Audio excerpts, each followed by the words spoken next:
সামনেটা আমার সেলাই করা হয়ে গেছে। এবার সামনের পিছনটা জয়েন করে নেব। সামনের পিছনটা আমি একসাথে জয়েন করে নিয়েছি আর হাত দুটোকে আমি অ্যাটাচ করে নিয়েছি। এইদিকে যেহেতু পাইপিং করেছে, তো ওইদিকে পাইপিংটা ছিল না, অন্য সাইডে ছিল, সেটাকে আমি খুলে আবার এই হাতে বসিয়ে নেবো যাতে দুটো হাতে একই রকম লাগে, একটু সুন্দর লাগে।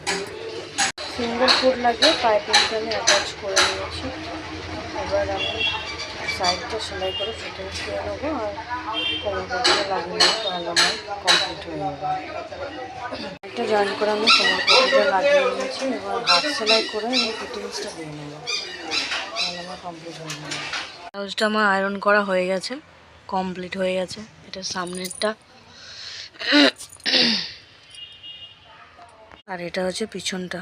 ধন্যবাদ বন্ধুরা সঙ্গে থাকার জন্য। লাইক আর সাবস্ক্রাইব করে দেবেন দয়া করে।